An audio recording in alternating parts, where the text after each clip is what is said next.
welcome back to my channel. This is Andrea and we're on Breaking Bread. This is my cooking show where we just cook, eat, laugh, hang out. Usually there's friends and noise in the background and we just eat the food and hang out and break bread. Before we get started, I just ask you to hit the like, the subscribe, and ring the bell so you know when all my videos are going to post. I greatly appreciate it. I'm trying to get to my first 1,000 followers or subscribers. I'm sorry, new to this YouTube thing. So let's just make sure you help me get there. Thank you. Okay, so today we're gonna make garlic turkey meatballs. So this is a great recipe for a quick weeknight meal or just an appetizer for a gathering or like if you have to entertain. So it's basically ground turkey, and we're gonna add in some spices and seasoning and a good amount of garlic, and that's what makes it lemony garlic meatballs. The lemon will actually be in the sauce, but it's gonna be garlic lemon meatballs with ground turkey.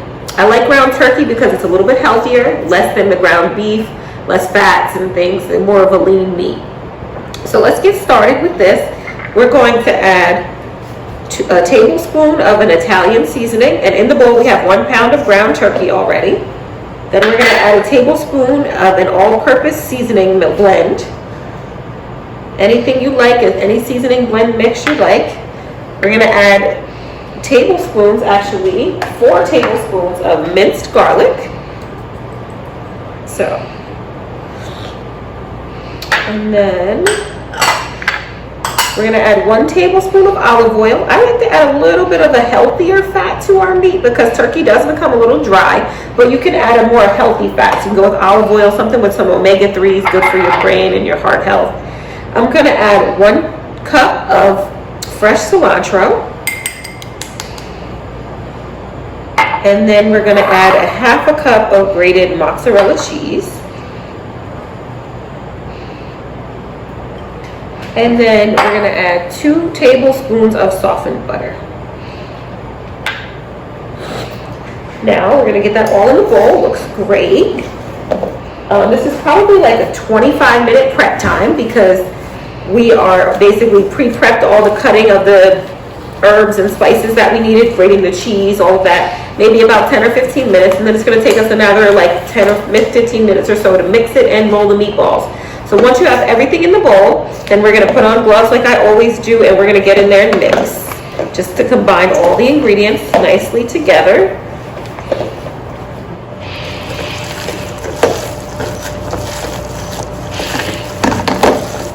Get this all incorporated. This is a great step that if you have children, they love to help. They can get in there and do all the mixing for you. You just want to kind of fold the ingredients in. So you take from the bottom and fold in to the meat.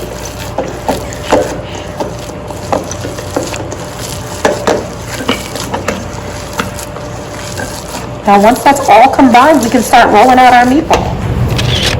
Once you have it all mixed up, we're going to actually go and we're going to start rolling them out. So you're going to pick like about the size meatball that you'd like, and that's just totally personal preference, but the bigger the meatball, the longer it's going to take for you to cook, and you want to just make sure you keep them all in an even size so they cook evenly. You don't want big ones and then small ones and then they won't cook at an even time.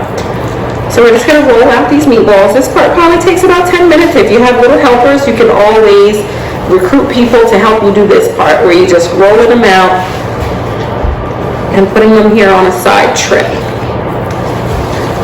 Roll, roll, roll, and put them on the tray. Okay, so now we're going to go and we finished rolling out all of our meatballs, and we're going to go and we're going to cook the meatball now. So in this pan, I already have 1 tablespoon of olive oil heating up, and I'm going to add 1 tablespoon of butter to it.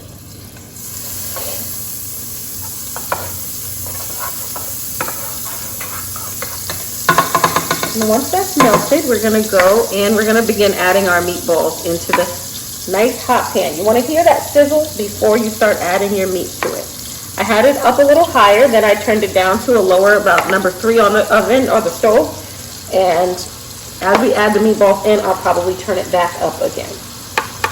You want to get them brown on all sides. So you start on one side and then you're going to move them around to brown them on all the sides.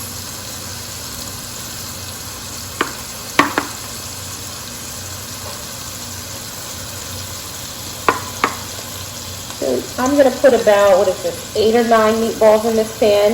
You want to have enough space that you can move them around, so you don't want to put too many. And I'm going to just up my heat just slightly to maybe 5. And we're going to let them start cooking. They're going to simmer about 3 to 4 minutes on each side, and you're going to roll them and roll them on all sides until they're browned all the way around and cooked all the way through. All right, now I just turned the meatballs for the first time. They're cooked a little bit more on this side, on this one side, so you can kind of see the difference where it was like really pink before, and now since this is turkey, it's going to be like more of a grayish to brown color once it starts to cook. If it was ground beef or pork, you'd get a darker color when it was cooking. Okay, while our meatballs are cooking, I'm going to start preparing because we're going to make like a little sauce to go with this. And one of the things that we need is lemon juice. Now, I just got this new little lemon juicer from IKEA, and it was maybe only like $3 or $4. It was like super cheap, and I just want to try it out for the first time so you guys can actually be a part of me trying it out for the first time. Kind of like an unboxing. So it came with like 2 pieces. You can definitely take the top piece off, stick the lemon in there, I think. There's no direction, so I'm guessing. And then this has like a tray that goes over the top to catch the seeds, and then another piece of like a pointier part underneath, and then the bowl to catch the juice. Now I'm going to take the top, kind of place the lemon over it, and we're going to try to press it down and juice the lemon. Oh, it seems to be working. You know, I don't know. I mean, from IKEA for $3, I guess I can't be upset. I'm sure there's an easier way to do this, but it's not terrible. It doesn't necessarily stay together. It's not really a review video, so don't get mad at me, IKEA, because I'm just speaking my opinion, you know. They don't pay me to say this. It was okay. I mean, we got a lot of juice out of the lemon, but it's not the most practical because it doesn't stay together. So I'm going to do both sides of this lemon, and it seems like you kind of have to hold it together while you're doing it. But if anybody has this at home and you really know how to use it, and if I'm doing it wrong, please tell me in the comments that I'm doing this wrong, and maybe there's a more efficient way to be doing this, and I just don't know. And if not, IKEA needs to do better. Maybe it's user error, you know, I don't know. But if I'm not doing it wrong, tell me I'm not doing it wrong in the comments, and then I can just say IKEA needs to do better. All right, well, we got the juice done regardless. So now I have the juice from one whole lemon, and I'm just going to set that aside because we're going to use that in a few. Same pan that you took the meat, that you cooked the meatballs, and you want to keep the pan drippings in there. That's going to help flavor our sauce. It's not necessarily a sauce, but kind of just some flavoring for the pasta that's going to go along with this. So I just scrape up the bottom of the pan, get all the meat drippings and everything from the pan into the olive oil that's already, and butter that was already in the pan. We're going to add 1 teaspoon of crushed red pepper flakes, 1 tablespoon of a hot sauce. Mine is actually sriracha, but you could use any of your favorite hot sauce that you like. And then 1 tablespoon and 1 teaspoon of the crushed red pepper flakes. We're going to blend that in with the pan drippings, kind of get that nice and heated up.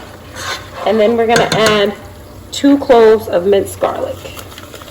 This is fresh minced garlic. You can also use garlic in the jar, no judgment. Depending on how much time you have, what ingredients you have.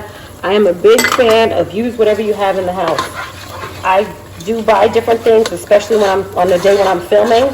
But believe me, on the days when I'm not filming, I substitute, I make up things, I use whatever I have in the cabinet. Now, this is going to be a little spicy because we use the crushed red peppers and the hot sauce. If you like less spice, if you have a problem with heat, make sure you turn this down low once you get all the ingredients in. If you don't like heat, you can totally leave out the red pepper flakes. I'm cooking for my family, and the people in my house seem to really love hot. I'm the opposite. I'll probably be the one crying and drinking water while I'm eating this, but they love spice and they love heat, so for them, I'll leave it in. But like I said, you can take the red pepper flakes out if you don't like too much spice. Now once you get that all kind of going, we're going to add about 4 cups of cooked pasta. Now this pasta is a egg noodle, but my daughter kind of went to the pantry for me today, and she got egg white noodles. So they're a little bit, hey, on the healthier side because they don't have the yolk. I wanted the yolk, but it's all good. we'll try something new. Why are you throwing shade at me? Now you're gonna combine all this together. You're gonna get the noodles nice and coated with the sauce. Now it's not gonna be like a sauce where, like, if you're having a pasta where their sauce is covering the noodles. We just wanna coat the noodles. We get that all coated nicely. Okay, so now we coated it really nicely. I'm gonna go grab that lemon juice that I made earlier, that I tried to juice anyway with the thing that I didn't know what I was doing, but whatever. And we're gonna add that right at the last minute and let that get heated in with the rest. So we'll add the lemon juice in there, and then we'll just coat all the noodles one last time.